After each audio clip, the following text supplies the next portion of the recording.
الحمد لله رب العالمين والصلاة والسلام على أشرف المرسلين سيدنا محمد وعلى آله الطيبين الطاهرين وصحابته أجمعين ومن تبعهم بإحسان إلى يوم الدين أما بعد. On parle d'une autre prière parmi les prières surrogatoires sur lesquelles les savants ont divergé. C'est la prière du tasbih, salat ou tasbih. Salat ou tasbih, c'est une salat spécifique, vraiment spéciale, et je vais vous en rapporter le hadith. C'est le hadith d'Ibn Abbas, أن رسول الله صلى الله عليه وسلم قال العباس ibn عبد المطلب. C'est qui l'Abbas ibn Abd al-Muttalib? C'est l'oncle du prophète Mohammed sallallahu alayhi wa sallam, son oncle paternel. Et Abdullah ibn Abbas, c'est le cousin du prophète sallallahu alayhi wa sallam, qui est le fils de l'Abbas ibn Abd al-Muttalib, et qui est ce jeune homme pour qui le prophète sallallahu alayhi wa sallam a fait une dua spéciale. Ya Allah, rends-le savant dans les sciences de la religion et enseigne-lui l'interprétation du Coran. L'interprétation en général et du Coran. C'est pour ça Abdullah ibn Abbas, il est surnommé Habru Hadi al-Ummah, le savant de cette communauté. Donc le prophète sallallahu alayhi wa sallam a dit à l'Abbas ibn Abd al-Muttalib: Ô Abbas, ô mon oncle, ne veux-tu pas que je te donne, que je te fasse un cadeau et que je fasse pour toi beaucoup de bonnes choses?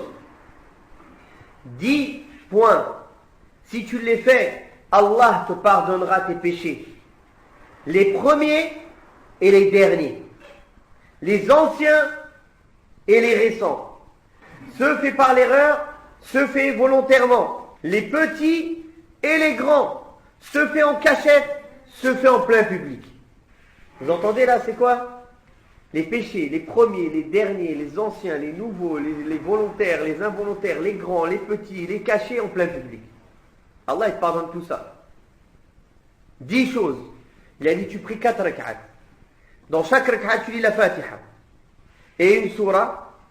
Et quand tu finis la surah de lire dans la première rak'at et tu es debout, dis Subhanallah, walhamdulillah, wa la ilaha illallah, wallahu akbar 15 fois. Puis va en inclinaison.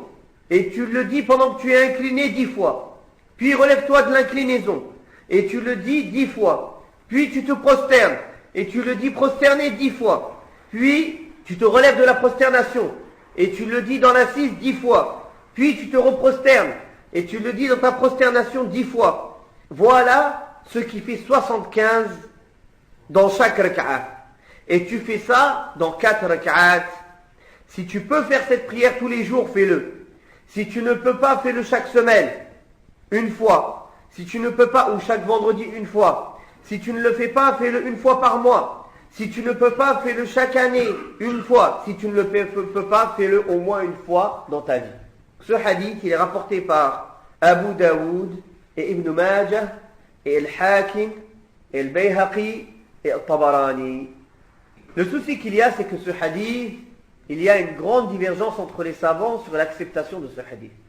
Il a été rapporté de plusieurs chaînes de transmission qui sont toutes faibles.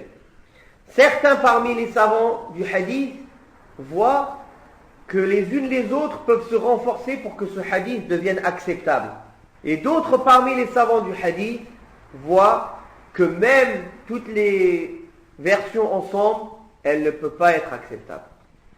Première personne qui a dit que ce hadith était faible, c'est l'imam Ahmed. Puis l'imam al-Tirmidhi, et Ibn al-Arabi, ou Ibn al-Jawzi. Il y a des savants qui ont même tawaqqafu. Ils ont dit, on peut rien dire dessus. Ni da'if, ni sahih, ni hasan, rien. Parmi eux, Ibn Khuzayma et al-Zahabi. Ça arrive dans certaines questions, certaines règles religieuses. Ils cherchent. Ils trouvent que les preuves qui disent que c'est halal et celles qui sont haram, elles sont presque égales. Ils disent, je réponds pas, je dis rien. Ça arrive rarement, mais ça arrive. Et parmi les savants qui ont dit que ce hadith était acceptable, il y a l'imam Muslim, et Abu Daoud, qui l'a rapporté, et le Mundhiri, et le Hakim, et le Bayhaqi, et Ibn Hajar al-Asqalani. Et parmi les savants contemporains, il y a Ahmed Shakir et Sheikh al-Albani. Rahimahumullah jami'an. Donc c'est pour ça que vous trouverez les savants d'Arabie Saoudite, ils disent que cette prière-là, c'est une bid'a. Ça n'existe pas. Et tu trouveras ceux qui suivent Yuqallidun de Sheikh al-Albani, ils disent non, c'est sunnah, c'est recommandé de la faire. Al-Hafid ibn Hajar, il a dit une chose sur ce hadith qui est très intéressante. Il a dit, la vérité c'est que toutes les chaînes de transmission de ce hadith, elles sont faibles. Et le seul hadith parmi tous ces hadiths qui est proche du hadith acceptable, c'est le hadith de Ibn Abbas qu'on vient de citer. Mais ce hadith-là, il est shadh. Ça veut dire qu'il est contraire à des hadiths qui parlent d'un même sujet ou de quelque chose de proche et qui rapportent des choses qui s'opposent. Pourquoi? Parce qu'ils disent là, c'est une manière de prier qui n'a jamais été rapportée dans d'autres hadiths. On n'a jamais vu une prière comme ça. 4 rak'at, dans chaque rak'at, tu fais tasbih, tant de fois, après la lecture. Est-ce qu'il y a une autre prière dans l'islam qui existe qui est comme ça? Non. Ils disent donc déjà les chaînes de transmission elles sont faibles. La seule qui pourrait être proche de l'acceptable, elle nous rapporte une prière qu'on ne connaît pas. Et la troisième chose sur laquelle les savants ils ont douté, ils ont dit la valeur. Quelqu'un, ses grands péchés, ses petits péchés, ils sont pardonnés, tout. Juste avec 4 rak'at, ça fait beaucoup quand même.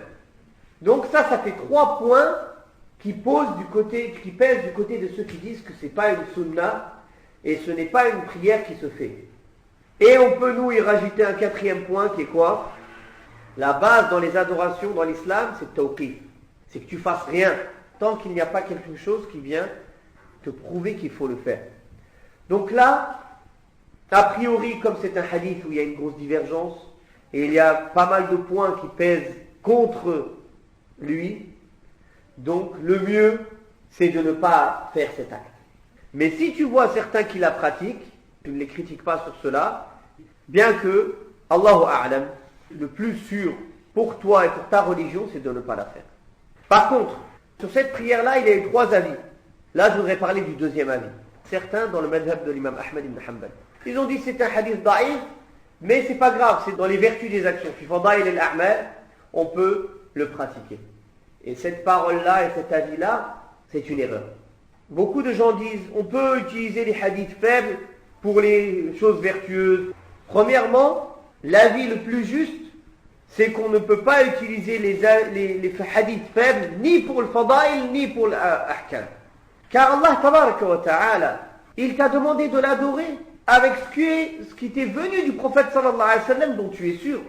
Et non pas dans ce sur quoi tu as des doutes ou il y a des faiblesses. Et il y a beaucoup de points sur ça, on ne va pas en parler, ça c'est dans Ilm al-Hadith.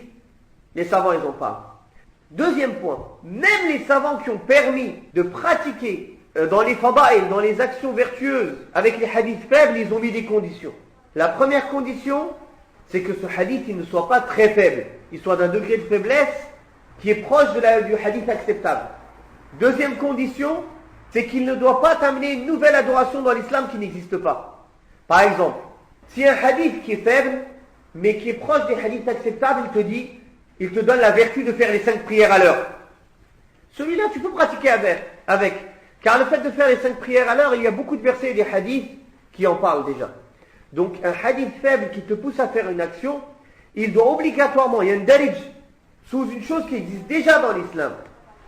Salat al-tasbih, on l'a déjà vu qu'à part dans ce hadith, elle n'a jamais, il n'y a aucun verset ni hadith qui parle d'une manière de prier comme ça. Donc ce 2e avis-là, il est faible. Et attention à ceux qui parlent beaucoup de cette question-là. On peut utiliser les hadiths faibles pour faire... Wallah, les hadiths sahih et les hadiths hasan.